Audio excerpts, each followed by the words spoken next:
Hello families, Toby Youngs, Principal, Windsor Central High School.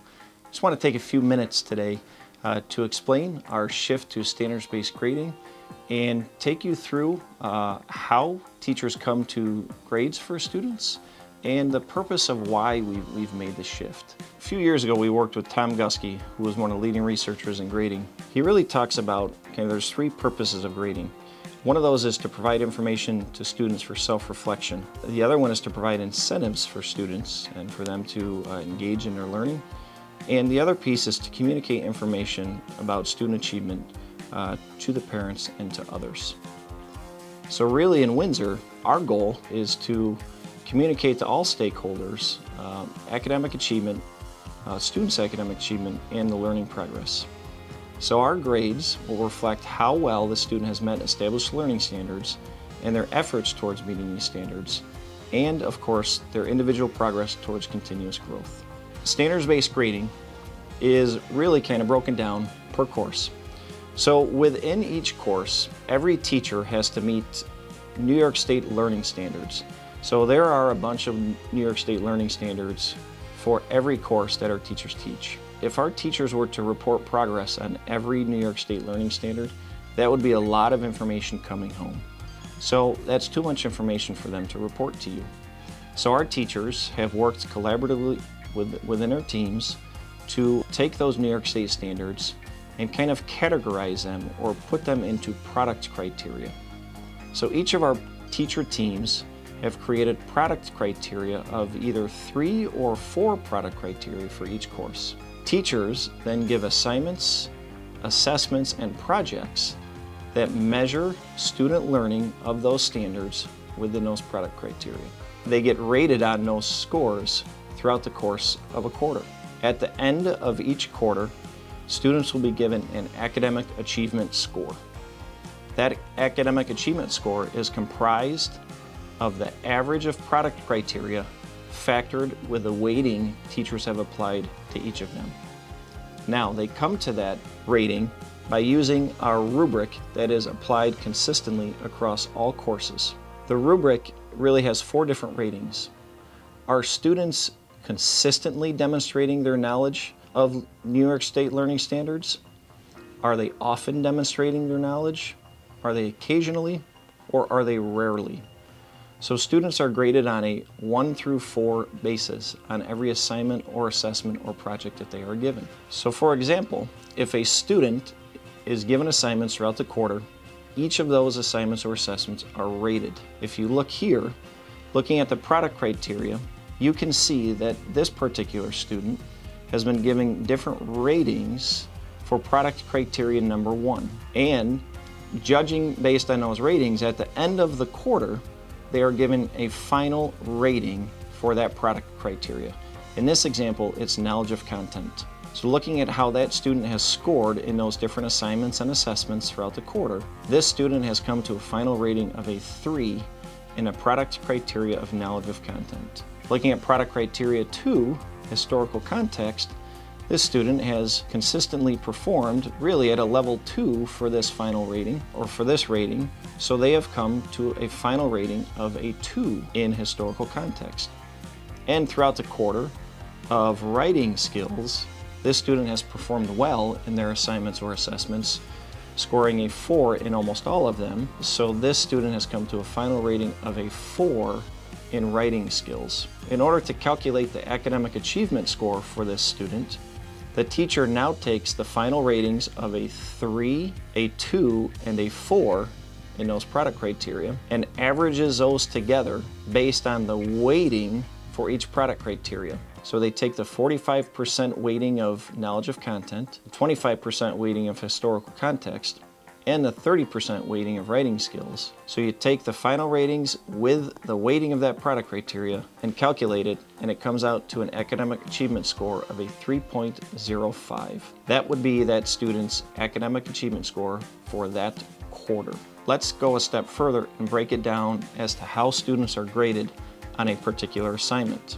If you look here, on a test in a traditional grading system, this student would have scored a 75. So if the student took a test of 12 questions and they got 9 out of 12 correct, they would have got a 75 on this exam. If we switched to a standards-based grading using our product criteria, you can see here, this exam is broken down into 3 product criteria.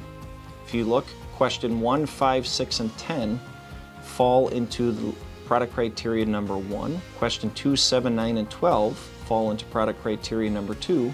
Question 3, 4, 8, and 11 fall into product criteria number 3.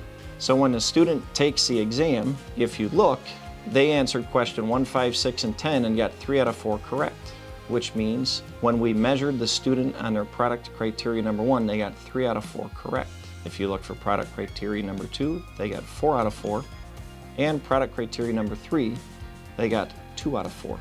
So using our rubric here, teachers would then go through and score each product criteria on that assessment.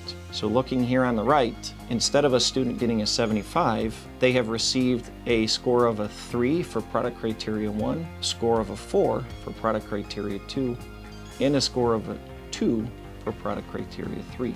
So compared to traditional grading, you'll see here on the left, the student received 3 different grades on this exam, a 3, a 4, and a 2, as opposed to a 75 in the traditional grading system. Why do we do this? A few different reasons. Using standards-based grading and breaking the exam down into product criteria, it provides a lot more information to both teachers and students. The teacher now has been able to identify that this particular student is struggling with product criteria number 3. So the teacher now knows that they may need to spend time reteaching and reassessing product criteria number 3 with this student. Whereas in a traditional grading, a 75 does not give you that information. The student also knows when they get this test back that they were proficient in product criteria number 1, they've mastered product criteria number 2, and they need some additional time and support in product criteria number 3.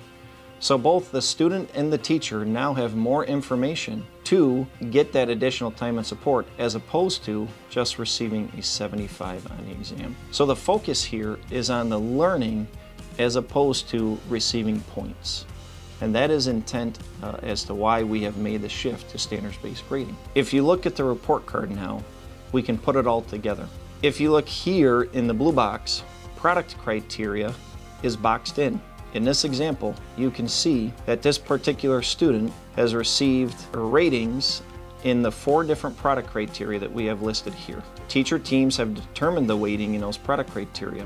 When you take those product criteria along with that weighting and average those together, you get to that academic achievement score that you can see here in the red box. That is that student's marking period 1 score. In order to achieve the final average for the course, the students will take their marking period 1, marking period 2, marking period 3, and marking period 4 academic achievement scores and average those together. Once you average those together, that will become your final average for that course. In order to determine a student's GPA, you take all of that student's final averages and those get averaged together to form the student's GPA for that school year. That is how we come to our students' GPA calculation for the entire school year.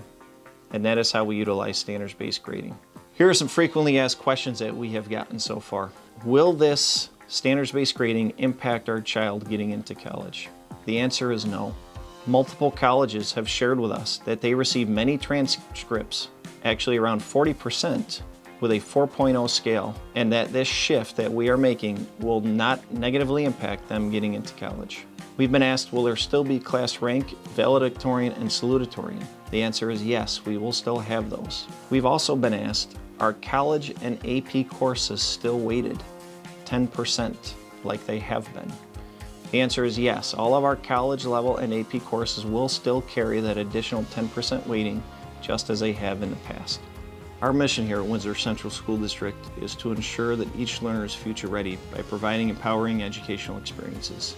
And we feel that this shift to standards-based grading is going to set our students up to be successful. We want to ensure that our students that engage in a learning process are no longer worried about chasing points when it comes to grading. We want them to focus on the learning that occurs within each of their classrooms. And this shift to standards-based grading helps our students to identify their strengths that are occurring in a classroom, and helps them to identify their growth areas. We want them to become better self-advocates by ways of identifying areas that they can grow in, and standards-based grading helps them to identify those areas.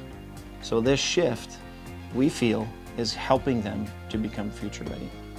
So with that, I want to thank you for your time with watching this, and as always, if you have questions, please let us know. Thank you.